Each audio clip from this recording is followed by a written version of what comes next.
All right, guys. So I get this question a lot, and I realize, like, you know what? This is uncharted territory. I made the mistake of buying my Corvette back when I bought it new, like an idiot. And when I say that, I've talked about when I bought my Corvette.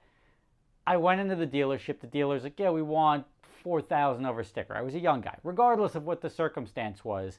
The one dealer told me it was 4 grand over sticker to order a Corvette. I was like, you know what? I'm not paying $1 over sticker.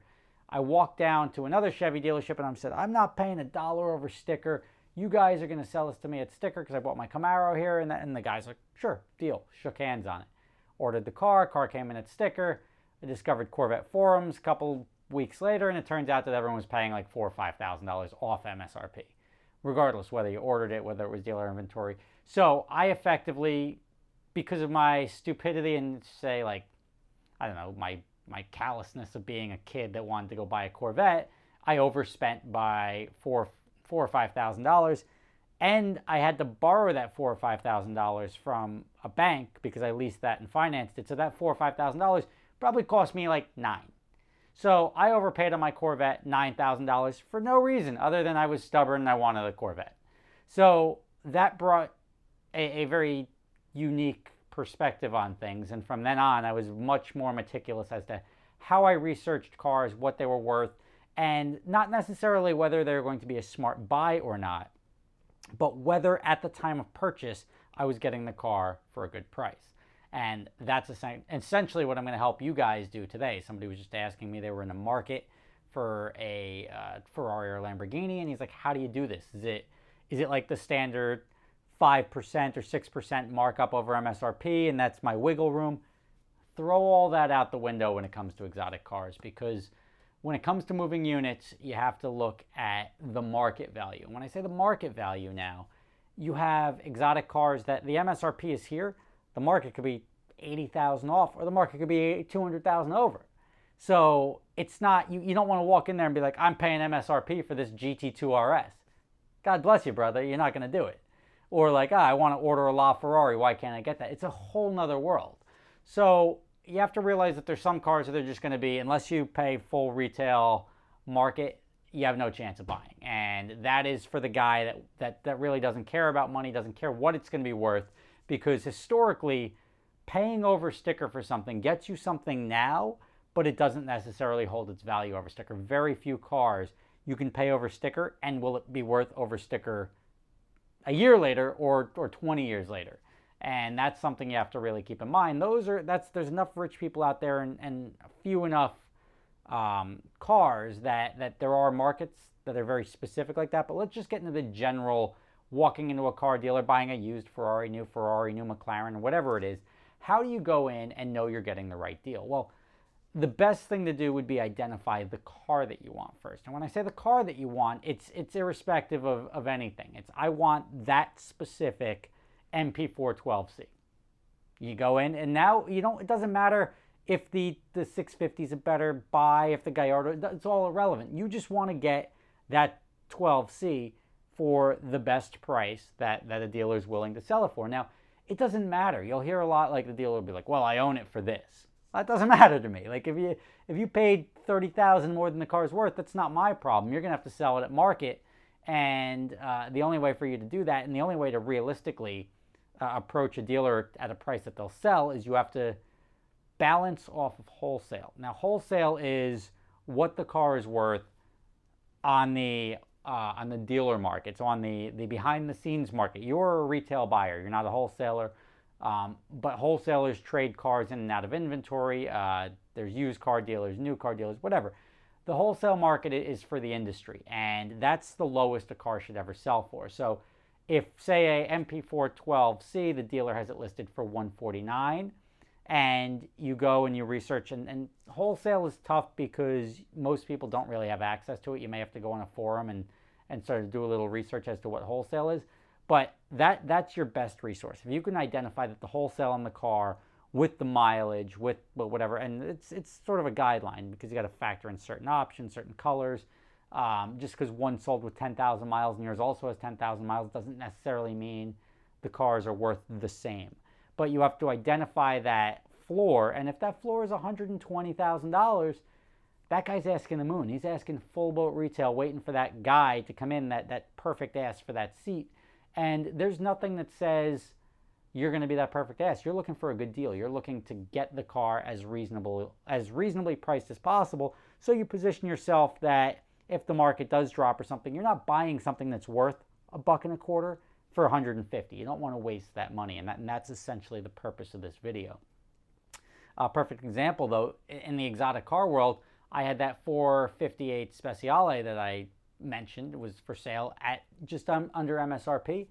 Sold for $70,000 over MSRP. I don't get it, but there's value to somebody who said, like, I like that car. I'm going to buy that car, and I will give you this much.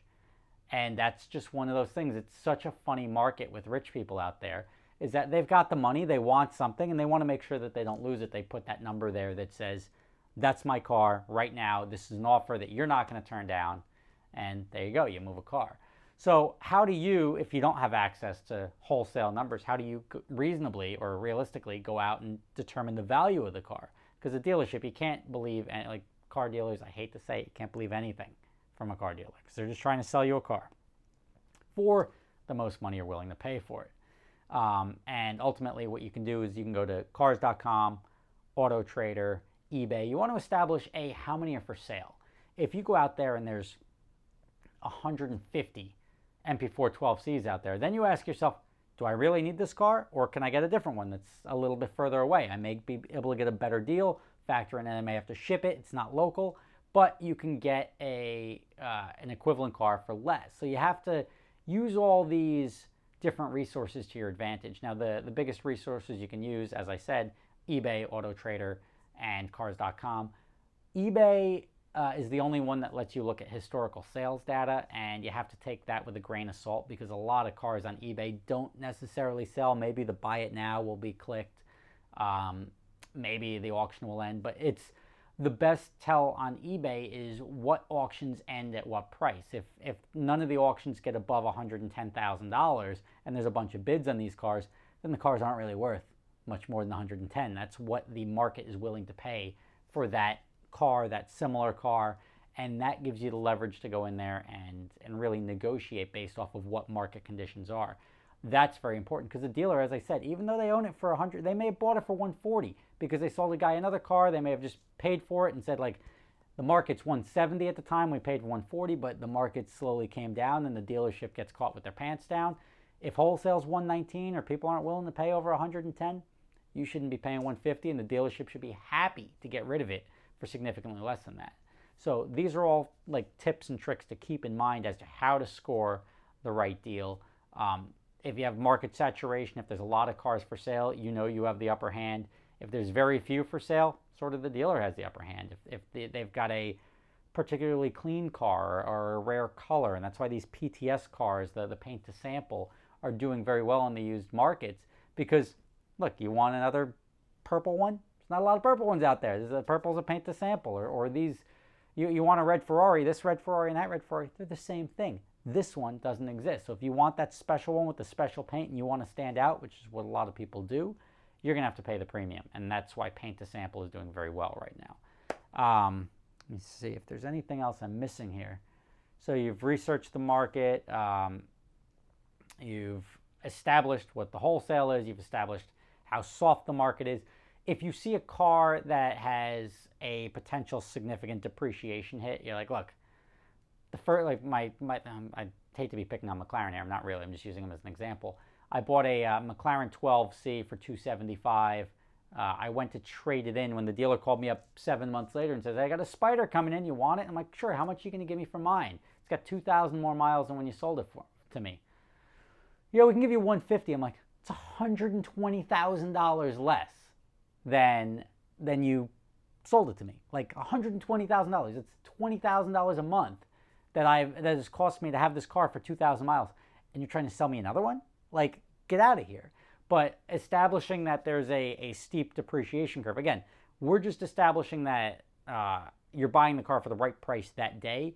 If there is a looming depreciation hit, like with the NSXs, where there was a market saturation where a lot of NSXs were for sale and they weren't selling, and they were selling significantly below sticker the ones that were selling, you see there's a big depreciation hit, no matter what the dealer owns it for, if they want, or any dealer or any person that has it, if they want to get rid of it and not be the one holding the bag watching the market slide, they're going to give it to you for a good price. So use those tips and tricks. That's how you're going to research and find the condition or the value of the car. You got to factor in certain things like the condition, because just because a car has 10,000 miles on it doesn't mean that it's represented the same as another 10,000 mile car. So you do a PPI. If you turn up anything in the inspection, you have negotiation room. If there's an accident on the car, you have negotiation room. But those are standard factors on any car. But I was trying to focus specifically on exotics, how to get the best deal by walking into the dealership if you've never done it before, and you can't treat it just like a regular car where they're going to offer, well, if you go into the end of the month and a couple hours before closing, they're going to give you the best deal. You can do that when you go into a Volkswagen dealership for a Jetta. You're not going to do that to try to score yourself a Lamborghini, a Bugatti, you name it. So thank you guys for watching. I hope that helps. I think there's very useful information in there. So if anyone's looking to buy a car, if you have any specific questions about a car and you've done your research or you're a little tripped up about it, shoot me an email, rob@superspeeders.com. If I can help you out, I'll be glad to. And just give me like a day or two to get back to you on the emails. I sort of get swamped by them. But don't give up. Just resend your email if I don't get back to you. Thank you for watching. Catch you next time.